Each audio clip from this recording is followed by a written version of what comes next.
43장. 말씀을 많게 하는 영적인 기적. 예수께서 말씀하신다. 여기 까다로운 박사들을 곤란하게 할 다른 것이 하나 있다. 이 복음서적인 환시의 적용이다. 나는 너에게 내 능력과 내 인자에 대해서 묵상하게 하지 않고 제자들의 믿음과 순종에 대해서도 묵상하게 하지 않는다. 그런 것은 하나도 시키지 않는다. 나는 이 사파와 성령의 사업 사이의 유사를 내게 보여주고자 한다. 너도 보다시피 나는 말을 준다. 나는 너희들이 이해할 수 있는 모든 것을 따라서 그것으로 영혼의 양식을 만들기 위하여 동화하고 흡수할 수 있는 모든 것을 준다. 그러나 너희들은 피로와 굶주림으로 너무도 이해하는데 느리게 되어서 내 말 속에 들어있는 모든 영양분을 동화 흡수할 수 없다. 너희들에게는 내 말이 많이 필요하다. 그러나 너희들은 내 말을 많이 받을 수가 없다. 너희들은 영적인 힘이 몹시 빈약하다. 그래서 내 말을 많이 받는 것이 너희에게 피와 힘을 주지 못하고 너희에게 짐스럽게 여겨진다. 그런데 이때에 성령께서 너희를 위하여 기적을 행하시는 것이다. 말씀을 많아지게 하는 영적인 기적이다. 성령께서는 가장 깊이 숨어있는 모든 뜻을 명확히 하심으로 너희 안에 이 말을 많아지게 하셔서 너희들을 강하게 하지 않고 너희들을 찍어 누를 무게로 너희들을 무겁게 하지 않으면서 너희들이 그것으로 영향을 취하고 인생의 사막을 지나가다가 지쳐 쓰러지지 않게 하신다. 빵 7개와 물고기 몇 마리. 나는 3년 동안 전도하였다. 그리고 사랑하는 내 요한이 말하는 것과 같이 만일 너희를 약하지 않은 상태로 하늘나라에까지 데려갈 수 있는 풍부한 영양분을 주기 위하여 내가 한 모든 말과 내가 행한 기적들을 써야 한다면 이 세상이 그 책들을 담기에 충분하지 못할 것이다. 그러나 만일 그렇게 되었더라면 그렇게 많은 글을 너희가 읽을 수 없을 것이다. 너희들은 내게 대하여 쓴 얼마 안 되는 글도 제대로 읽지 않는다. 너희들이 아주 어린 나이에서부터 가장 필요한 단어들을 아는 것과 같이 알아야 할 유일한 것인데 말이다. 그래서 그때에는 사람이 오셔서 많아지게 하는 것이다. 아버지와 나와 더불어 하나이신 사랑도 굶주림으로 죽어가는 너희들을 불쌍히 여기셔서 오랜 옛날부터 되풀이되는 기적으로 내 말 하나하나의 뜻과 빛과 영양가를 곱절, 열곱, 백곱으로 늘리신다. 따라서 끝없는 천상 양식의 보고가 여기 있는 것이다. 이 보고가 사랑으로 너희에게 제공된다. 겁내지 말고 여기에서 퍼가라.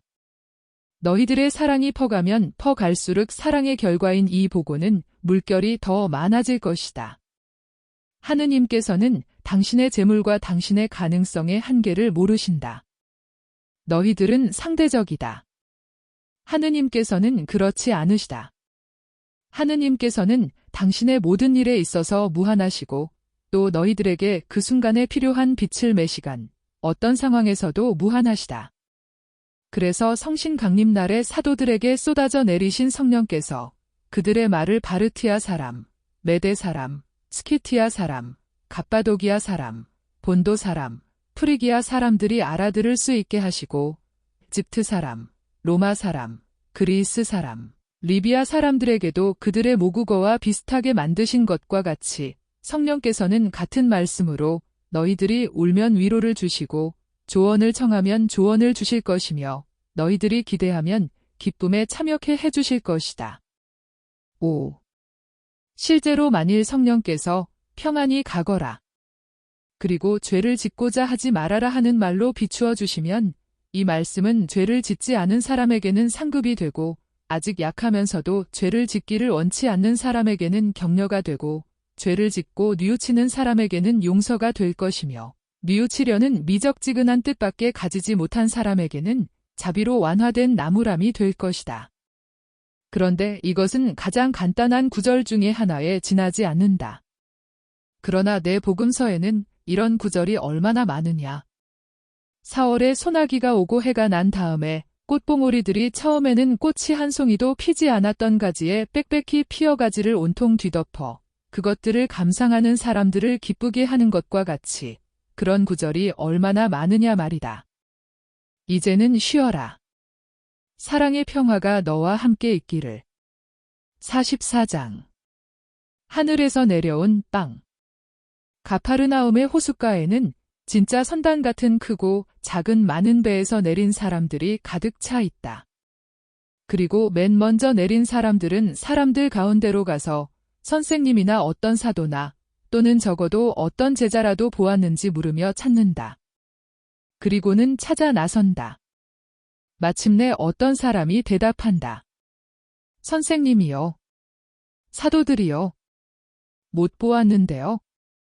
그분들은 안식일이 지난 다음 즉시 떠나가서 다시 오지 않았습니다.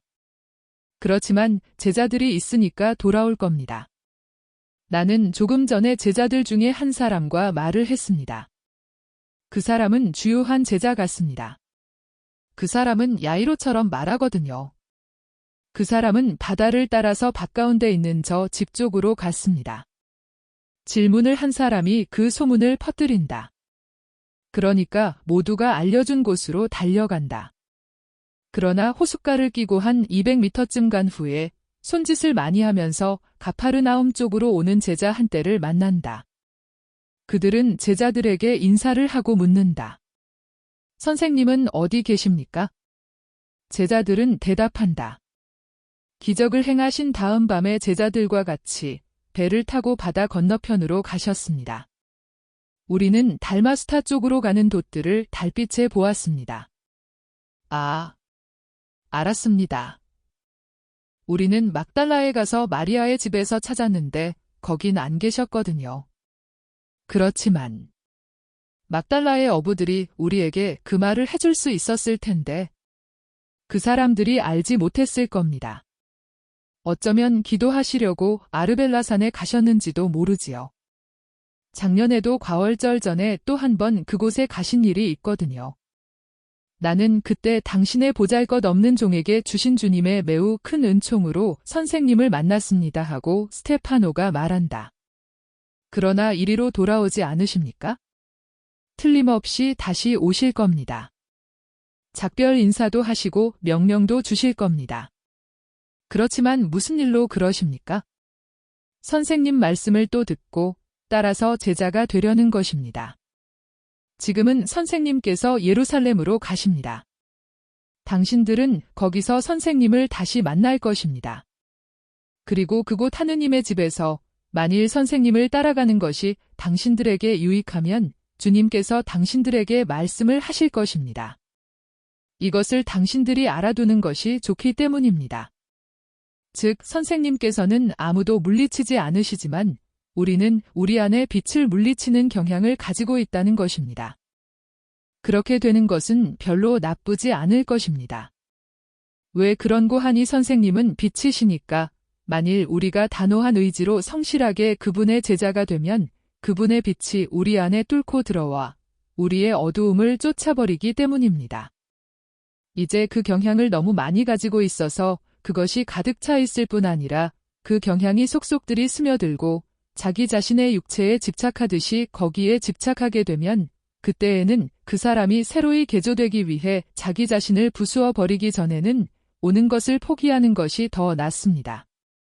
그러니까 당신들은 새로운 정신과 새로운 사고방식과 새로운 방식의 의지를 가질 힘이 당신들 안에 있는지 곰곰이 생각하시오.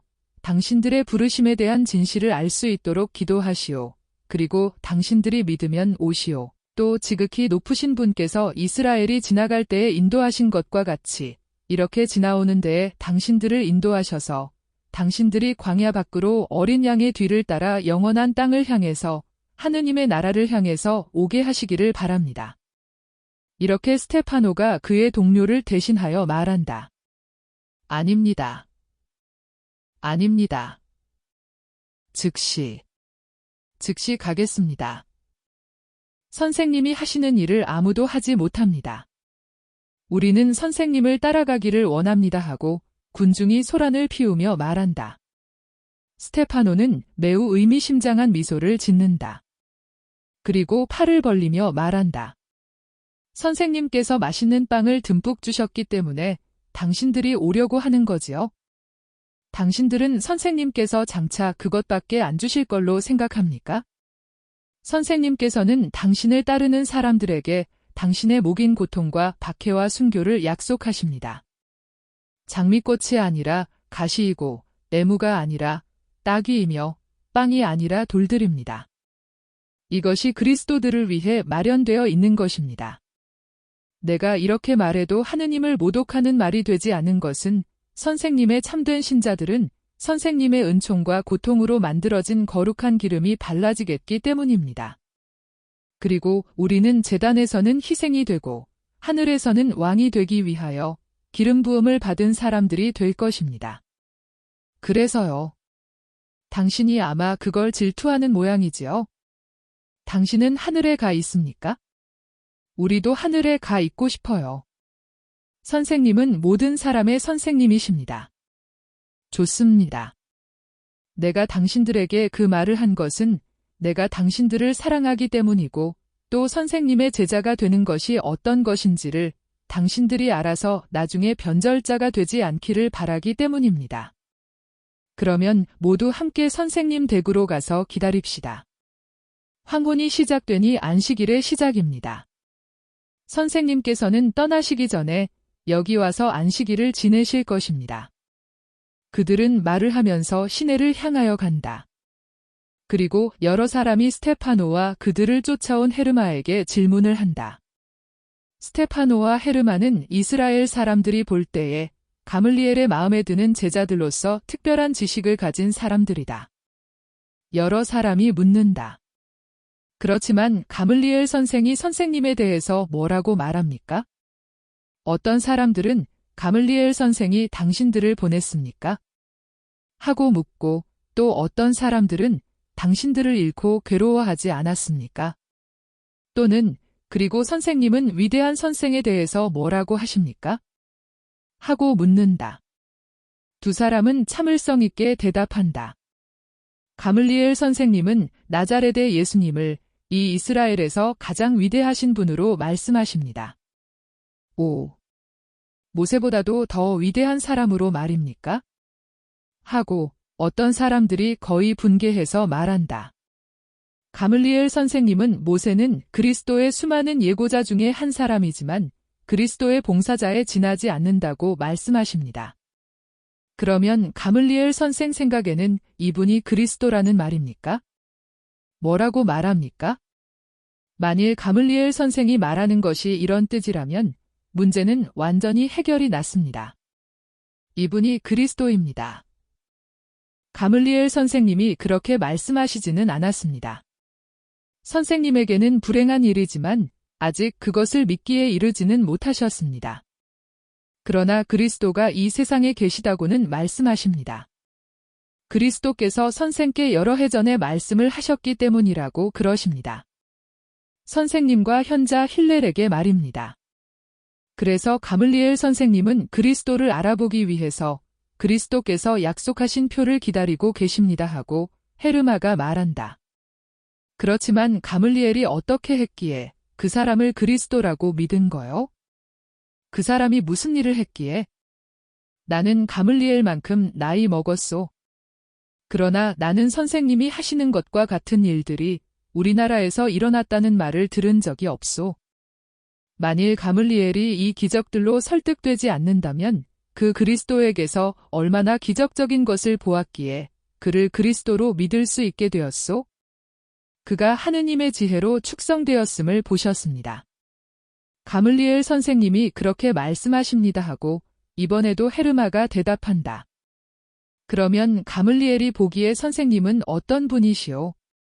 이스라엘의 가장 크신 위인이시고 선생님이시고 선구자이십니다.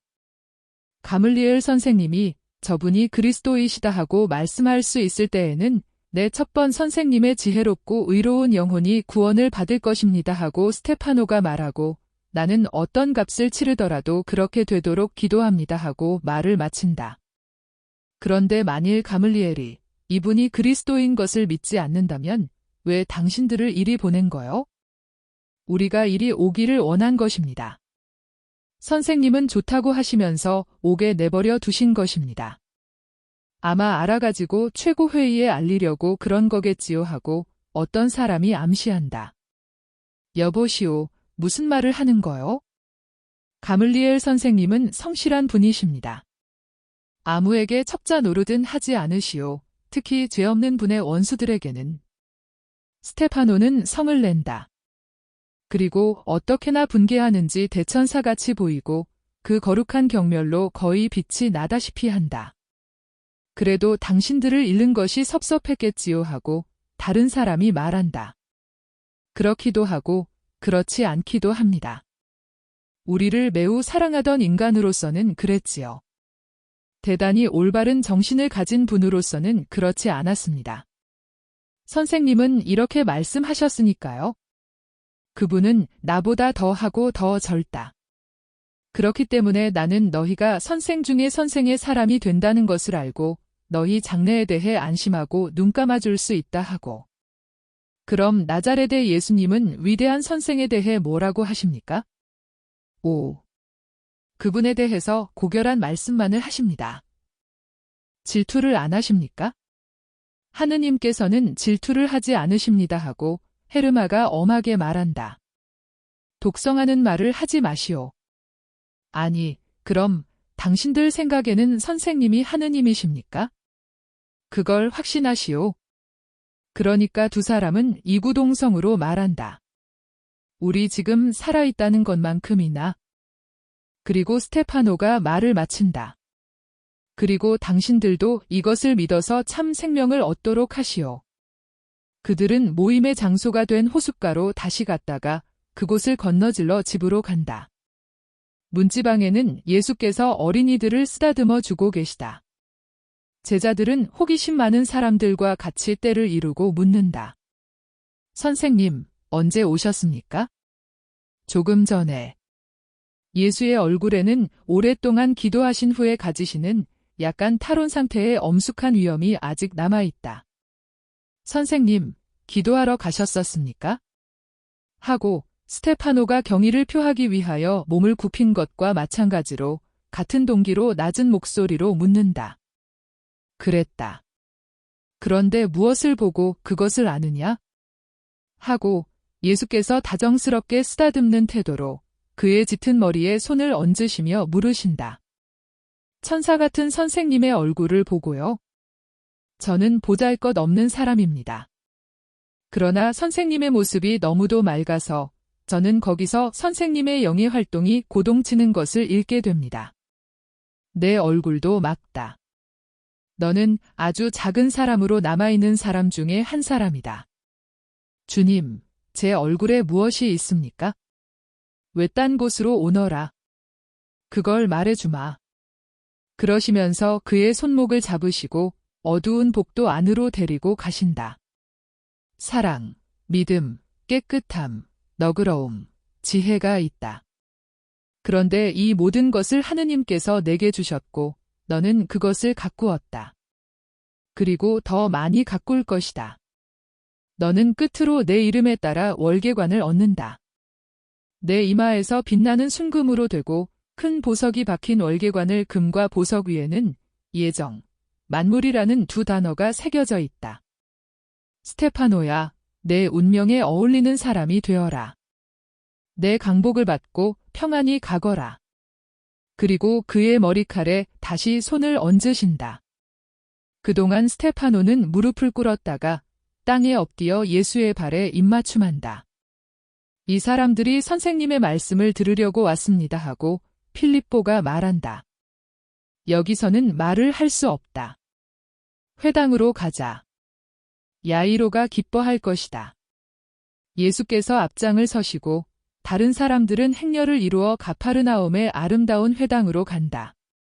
그리고 야이로의 인사를 받으신 예수께서는 회당 안으로 들어가셔서 모든 문을 열어두어서 들어오지 못한 사람들이 회당 옆에 있는 거리와 광장에서도 들을 수 있게 하라고 명령하신다. 예수께서는 호의적인 이 회당 안에 당신 자리로 가신다. 이 회당에는 벌써 아마 호화찬란하게 예루살렘으로 떠났는지 다행히도 바리사이파 사람들이 없다. 그리고 예수께서는 말씀을 시작하신다.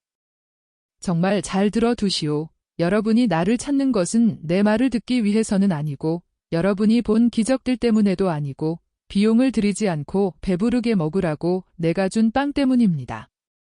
여러분 중에 4분의 3은 우리 조국의 각 지방에서 와서 이 때문에 나를 찾았고 또 호기심으로 찾았습니다. 그러므로 나를 찾는 데에는 초자연적인 정신이 없고 불건전한 호기심을 가졌거나 적어도 어린애 같은 불완전을 가진 인간 정신이 지배하고 있습니다.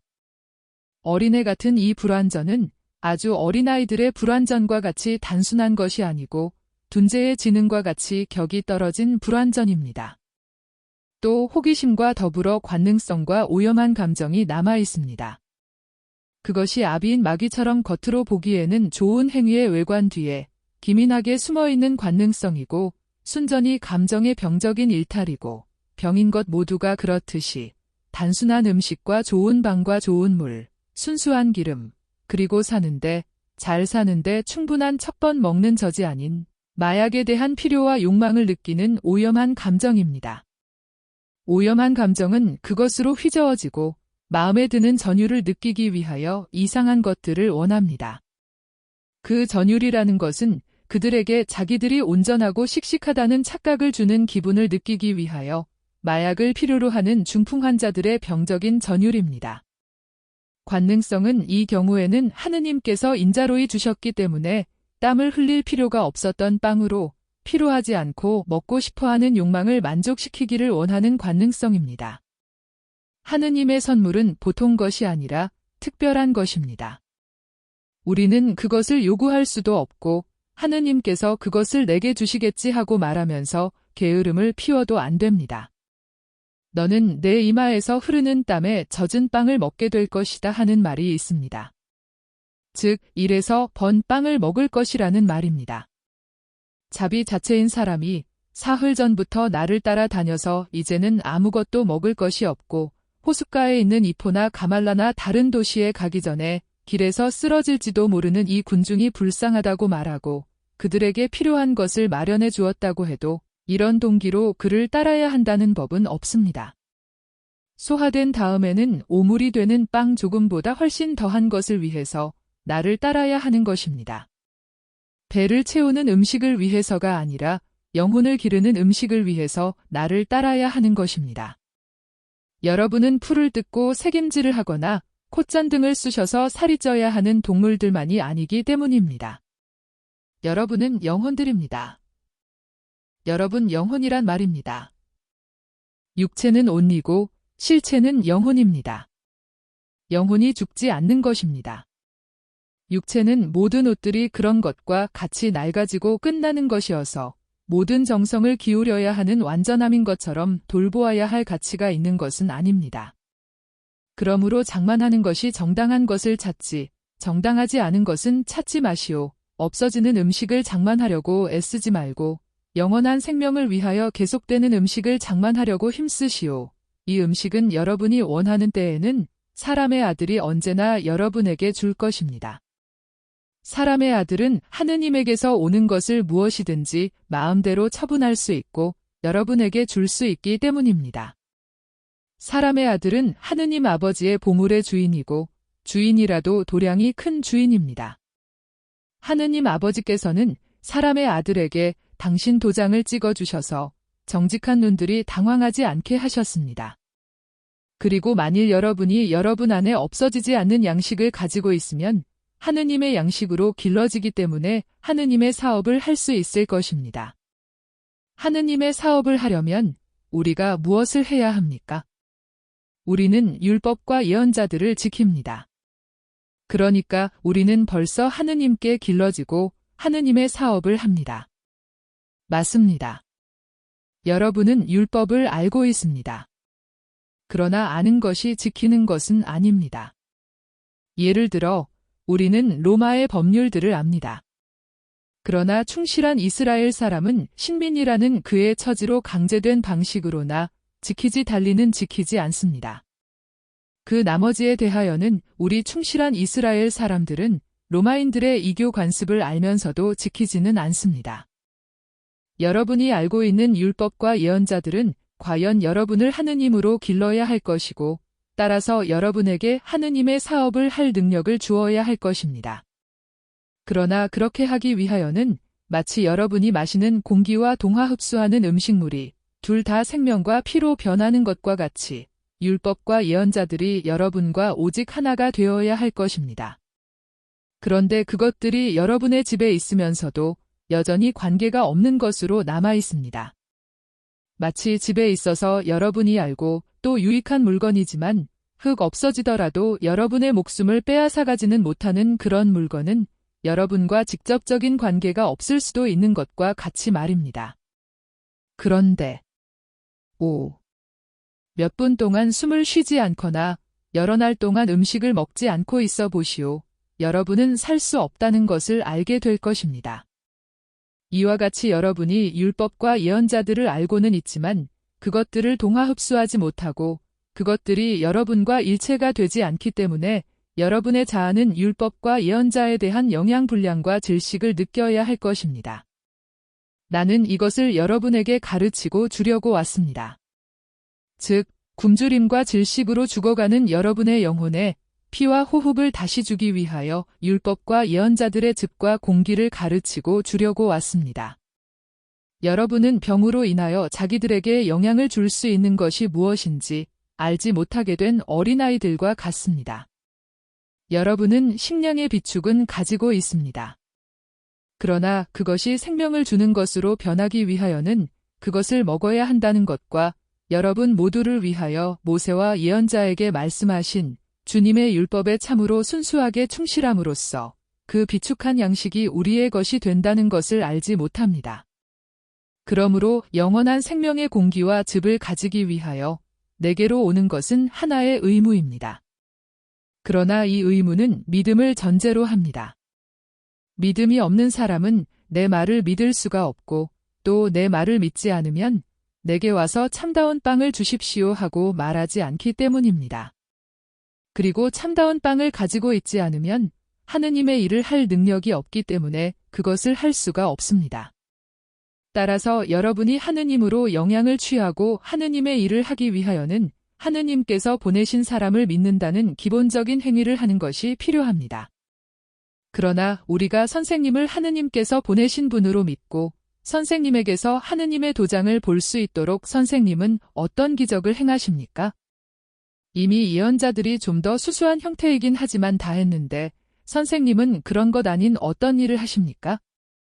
모세는 한 번뿐 아니라 40년 동안 우리 조상들을 신기한 양식으로 먹여 살렸으니까 선생님보다도 더 뛰어납니다.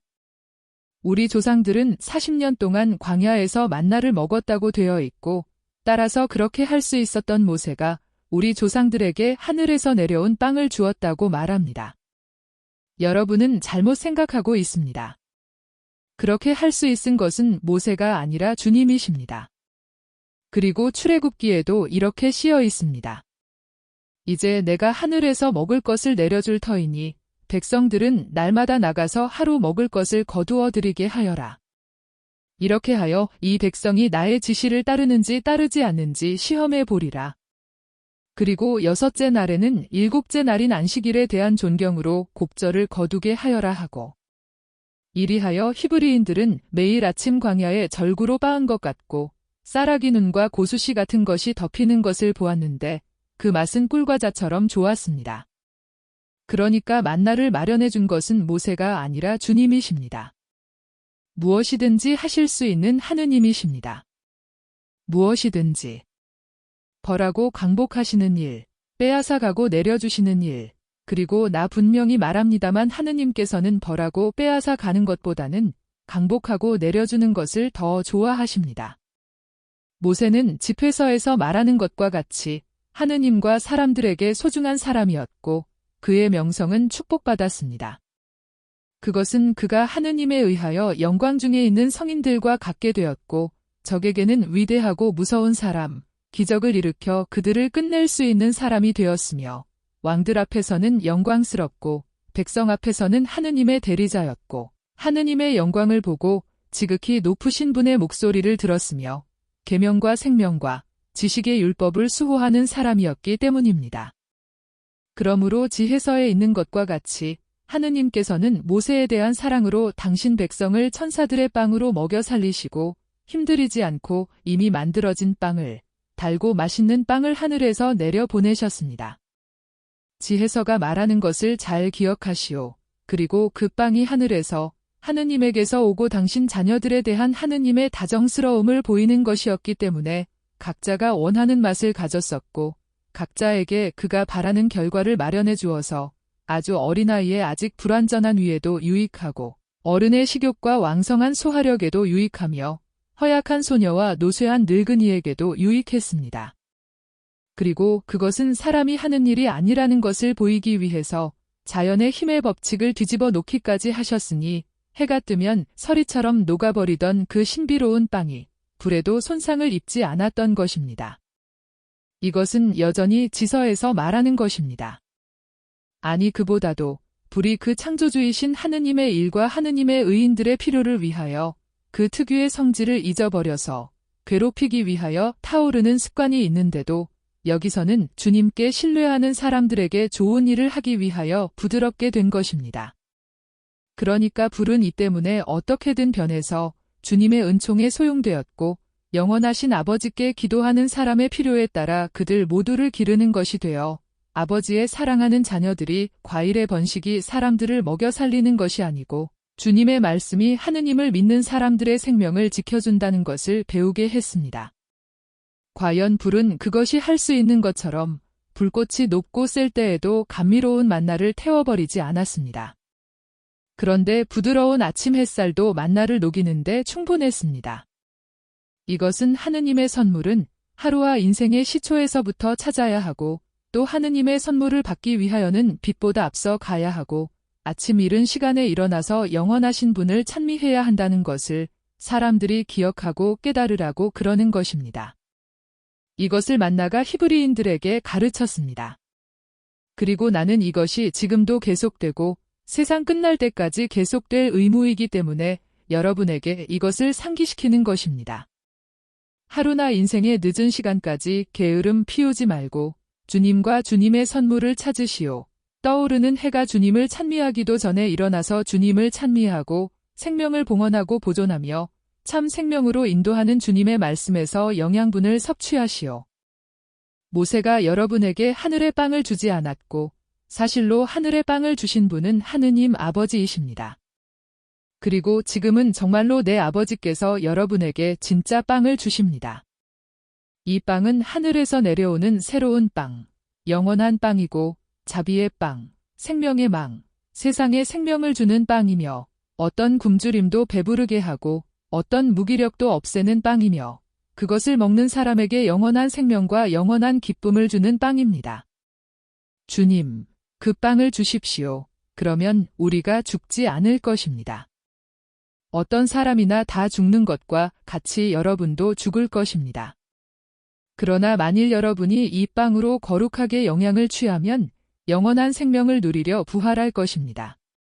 그것은 이 빵이 그것을 먹는 사람을 썩지 않게 하기 때문입니다. 여러분으로 말하면 이 빵을 깨끗한 마음과 올바른 의향과 거룩한 사랑으로 내 아버지께 청하는 사람들은 받을 것입니다. 그 때문에 내가 우리에게 일용할 양식을 주십시오 하고 말하라고 가르쳤습니다. 그러나 이 빵을 마땅치 않게 먹는 사람들에게는 마치 명령을 어기고 보관한 만나 바구니처럼 지옥의 벌레가 우글거릴 것입니다. 그리고 건강과 생명의 이 빵이 그들에게는 죽음과 단죄가 될 것입니다. 이 빵을 썩어서 고약한 냄새가 나는 영적인 식탁에 놓고 고칠 수 없는 그들의 격정의 더러운 곳에 섞어 놓아서 모독하는 사람들은 가장 큰 독성죄를 범하겠기 때문입니다. 그런 사람들은 아예 이 빵을 먹지 않는 것이 더 나을 것입니다. 그러나 그 빵은 어디에 있습니까? 그 빵을 어떻게 찾아낼 수 있습니까? 그 빵의 이름은 무엇입니까? 나는 생명의 빵입니다. 나에게서 이 빵을 찾아내게 됩니다. 빵의 이름은 예수입니다. 내게로 오는 사람은 다시는 배고프지 않을 것이고 나를 믿는 사람은 다시는 결코 목마르지 않을 것입니다. 그것은 천상의 강이 그에게도 흘러 들어가서 물질적인 열기를 모두 꺼버리겠기 때문입니다. 이제는 내가 이 말을 여러분에게 했습니다. 이제는 여러분이 나를 압니다. 그러나 나를 믿지도 않습니다. 있는 것은 무엇이든지 내게 있다는 것을 여러분은 믿을 수가 없습니다. 그러나 사실이 그렇습니다. 하느님의 모든 보물이 내게 있습니다.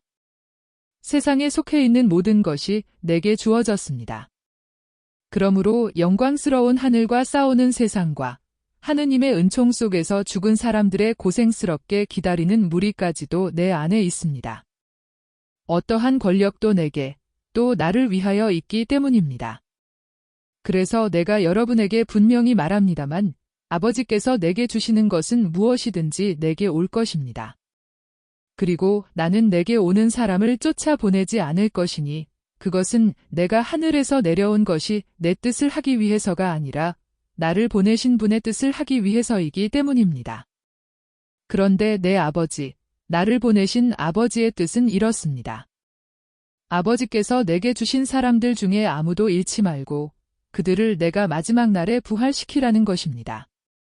이제 나를 보내신 아버지의 뜻은 아들을 알고 그를 믿는 사람은 누구든지 영원한 생명을 얻으라는 것이고 또 그가 내게 대한 믿음으로 길리우고 내 도장이 찍힌 것을 보면서 마지막 날에 내가 그를 부활시킬 수 있으라는 것입니다.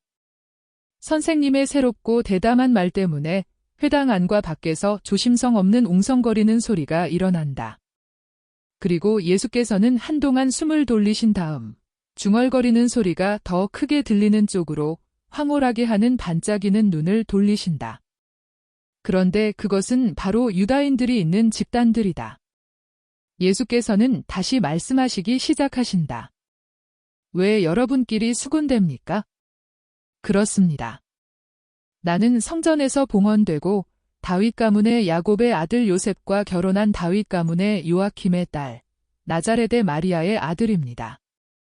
여러분 중에 많은 사람이 왕족인 목수 요셉을 낳은 의인들과 왕족의 후예인 동정녀 마리아를 낳은 의인들을 알았습니다. 그래서 여러분은 어떻게 저 사람이 자기가 하늘에서 내려왔다고 말할 수 있는가? 하고 말하게 되고 여러분 안에 의심이 생겨나는 것입니다. 나는 여러분에게 말씀의 강생에 관한 예언자들을 상기시킵니다. 그리고 우리가 감히 부르지 못하는 그분이 인간 법칙, 더구나 타락한 인간의 법칙에 따라 육체를 취할 수가 없다는 것이 어떻게 다른 어떤 민족보다도 우리 이스라엘 사람들에게 있어서 믿어야 할 것이 되어 있는지 상기시키겠습니다. 창조되지 않으신 분이시며 지극히 깨끗하신 분이 사람에 대한 사랑으로 사람이 되실 정도로 자존심을 꺾으셨으면 당신의 천주성을 육체로 감싸기 위하여 백합꽃보다도 더 깨끗한 동정녀의 태밖에 택하실 수가 없었습니다. 모세 때에 하늘에서 내려온 빵은 성막의 휘장들 뒤에 놓이고 케루빔, 곧 지품 천사들이 지키던 황금판을 덮은 황금의 계약의 궤 속에 넣었습니다. 그리고 빵과 더불어 하느님의 말씀이 있었습니다. 그리고 그렇게 하는 것이 당연하였으니 하느님의 선물과 지극히 거룩하신 그분의 말씀이 적힌 십계명판에는 가장 큰 존경을 드려야 하기 때문입니다. 그러나 그렇다면 하느님께서 당신 자신의 말씀과 하늘에서 내려온 진짜 빵을 위하여는 무엇을 마련하셨겠습니까? 황금으로 만든 계약의 궤보다도 더 침범되지 않고 더 값지며 희생을 바치려는 당신의 순수한 의지에 귀중한 황금판을 입히고 하느님의 케루빔 천사들이 지키며 동정녀의 순진함과 완전한 겸손과 숭고한 사랑과 가장 거룩한 모든 덕행으로 가려진 궤입니다. 그러면 어떻게 됩니까? 여러분은 내 아버지 되시는 분이 하늘에 계시다는 것, 따라서 내가 하늘에서 왔다는 것을 이해하지 못합니까? 그렇습니다. 나는 내 아버지의 뜻을 채우기 위하여 하늘에서 내려왔습니다. 바로 유죄 판결을 받던 그 순간에 약속되었고 성조들과 예언자들에게 되풀이 된 것에 따른 사람들을 구원하시겠다는 뜻 말입니다.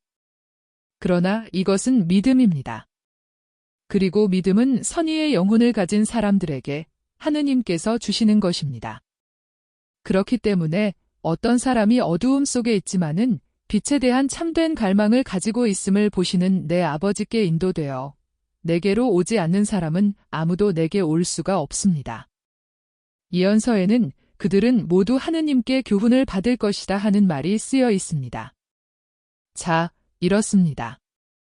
하느님께서 그들이 하느님께 가르침을 받기 위하여는 어디로 가야 하는지를 가르쳐 주십니다. 그러므로 어떤 사람이든지 그의 올바른 정신 속에서 하느님께서 말씀하시는 것을 들었으면 그 사람은 내 아버지에게서 내게 오는 방법을 배운 것입니다. 그런데 선생님은 누가 하느님의 말씀을 듣거나 하느님의 얼굴을 배웠다고 그러시는 겁니까? 하고 여러 사람이 묻는데 그들은 노여움과 빈축의 표를 보이기 시작한다.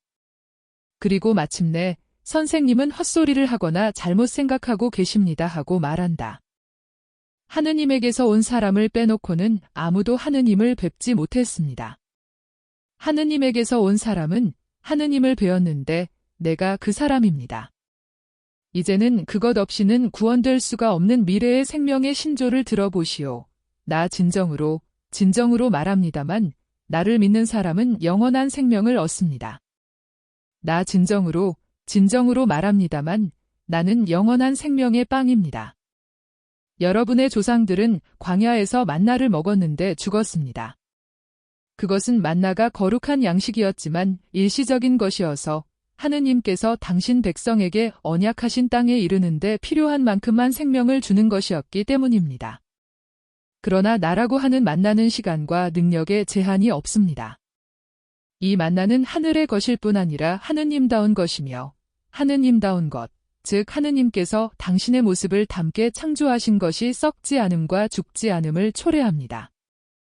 이 만나는 40일이나 40개월이나 40년이나 40세기를 가지 않고 시간이 존재하는 한 계속될 것이고 이 만나에 대해서 거룩하고 주님의 뜻에 맞는 갈망을 가진 모든 사람에게 주어질 것입니다. 주님은 사람들이 죽지 않는 생명을 가지도록 하기 위하여 강생하신 그 사람들에게 당신을 아낌없이 주는 것을 기뻐하실 것입니다. 나는 나를 줄 수 있고 사람들에 대한 사랑으로 내 본질을 바꾸어 빵이 살이 되게 하고 사람들의 영적인 굶주림을 위하여 살이 빵이 되게 할 수 있습니다. 사람들이 이 빵이 없으면 영적인 굶주림과 병으로 죽을 것입니다. 그러나 어떤 사람이 이 빵을 올바르게 먹으면 영원히 살 것입니다.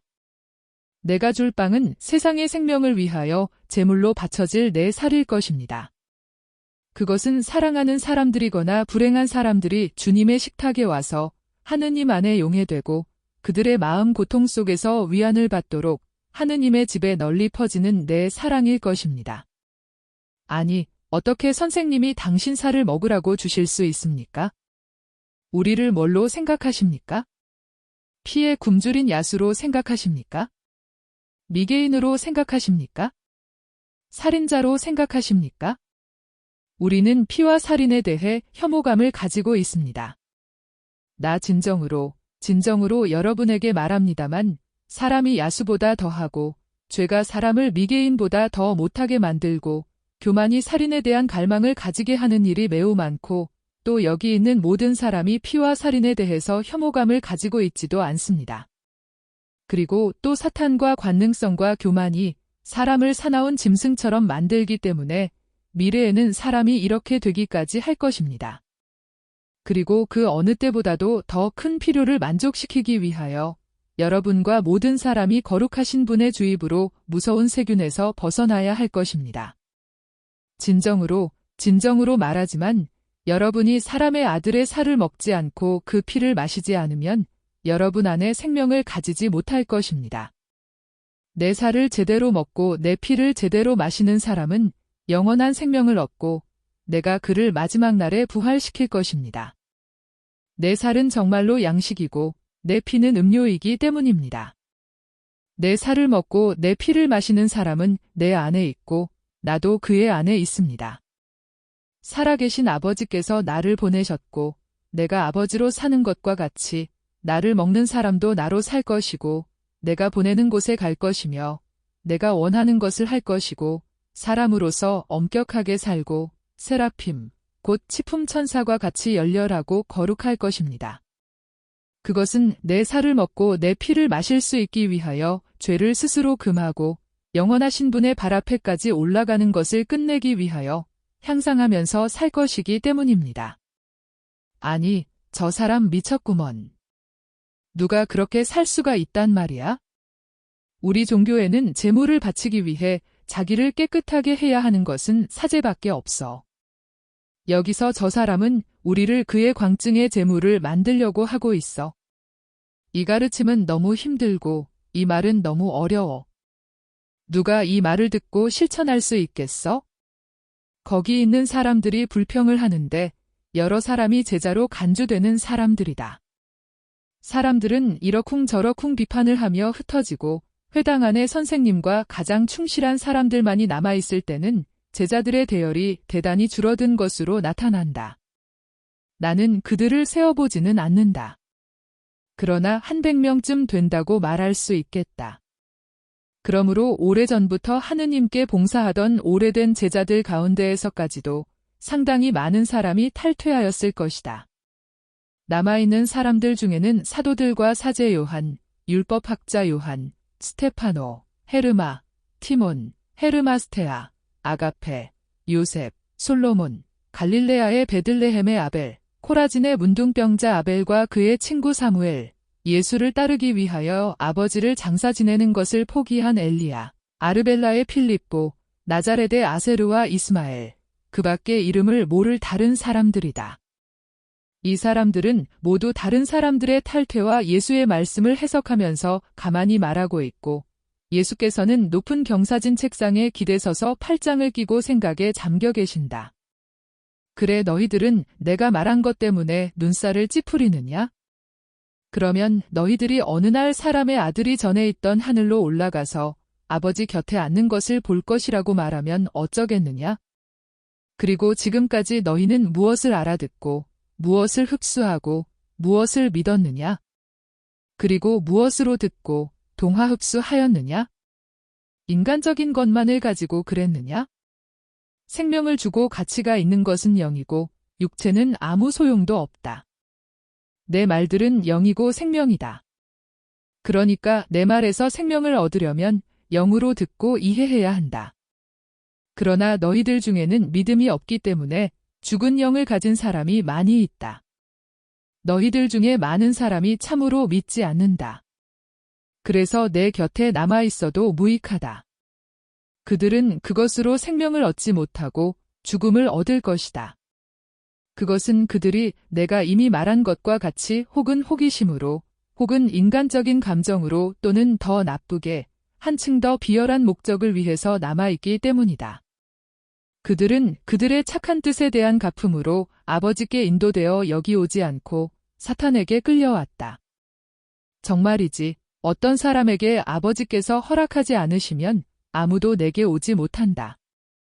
나를 버리는 것이 인간적으로 부끄럽기 때문에 어렵게 남아있는 너희들, 그러나 너희들에게는 미치고 냉혹한 사람으로 보이는 어떤 사람에 봉사하느라고 남아있는 것을 한층 더 부끄럽게 생각하는 너희들은 가라, 가. 해를 끼치지 않기 위하여는 너희들이 멀리 있는 것이 더 낫다. 그러니까 다른 여러 사람이 제자들에게서 물러간다. 그들 중에는 율법학자 요한과 마귀 들렀다가 마귀들을 돼지 안으로 들여보내고서 나왔던 마르코가 있다. 착한 제자들은 서로 의논하고 떠나가는 사람들을 뒤쫓아 뛰어가서 그들을 말리려고 애쓴다. 회당 안에는 이제 예수와 회당장과 사도들만이 있다. 예수께서는 원통해하며 한 구석에 남아있는 그들에게로 몸을 돌리시고 말씀하신다. 너희들도 가고 싶으냐? 이 말씀을 신랄하지 않게 우울하지 않게 하신다. 그러나 아주 정색을 하고 말씀하신다. 베드로는 비통한 충동으로 말한다. 주님, 저희더러 어디로 가라고 하시는 겁니까? 누구에게로? 주님은 저희들의 생명이시고 저희들의 사랑이십니다. 주님만이 영원한 생명의 말씀을 가지고 계십니다. 저희는 주님이 그리스도이시고 하느님의 아들이심을 압니다. 원하시면 저희들을 쫓아 보내십시오. 그러나 저희들로서는 주님을 떠나지 않겠습니다. 비록 주님이 이제는 저희들을 사랑하지 않으신다고 해도 그러면서 베드로는 굵은 눈물을 흘리면서 소리 없이 운다.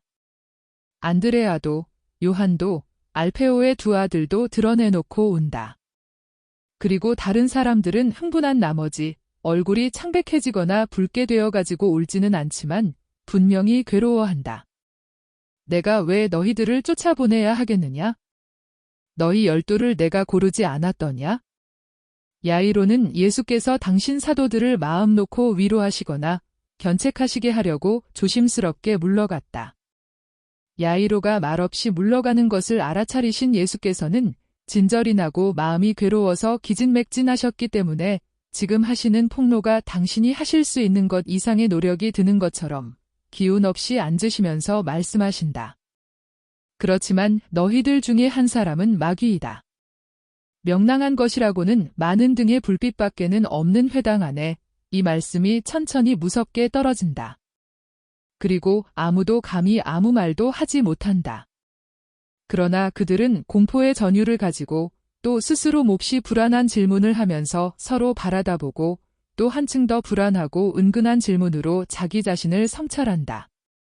한동안 아무도 움직이지 않는다. 그리고 예수만이 혼자 무릎 위에 손을 깍지 끼시고 고개를 숙이시고 자리에 앉은 채로 계시다. 마침내 고개를 드시고 말씀하신다. 오너라, 나는 그래도 문둥병자가 아니다. 혹은 너희가 그렇게 생각하는 것이냐? 그러니까 요한이 빨리 앞으로 나아가서 예수의 목을 끌어안으면서 말한다. 그러면 제 유일한 사랑이신 주님과 함께 문둥병에 걸리겠습니다. 주님과 함께 유죄 선고를 받겠습니다. 만일 죽음이 주님을 기다린다 생각하시면 주님과 함께 죽음으로 가겠습니다. 그리고 베드로는 예수의 발 앞으로 기어와서 발을 잡아 자기 어깨에 얹고 흐느끼면서 말한다. 저를 누르시고 발로 밟으십시오. 그렇지만 주님이 주님의 시몬을 믿지 않으신다고는 생각하지 못하게 하십시오. 다른 사도들은 예수께서 이 처음 두 사람을 쓰다듬어 주시는 것을 보고 나와서 예수의 옷과 손과 머리에 입맞춤한다. 가리옷 사람만이 감히 얼굴에 입맞춤한다. 예수께서 갑자기 일어나시는데 그분의 움직임이 어떻게나 뜻밖인지 유다를 갑자기 떼미시는 것 같다. 그리고 말씀하신다. 집으로 가자. 내일 저녁은 어두운 다음에 배로 이포에 가자.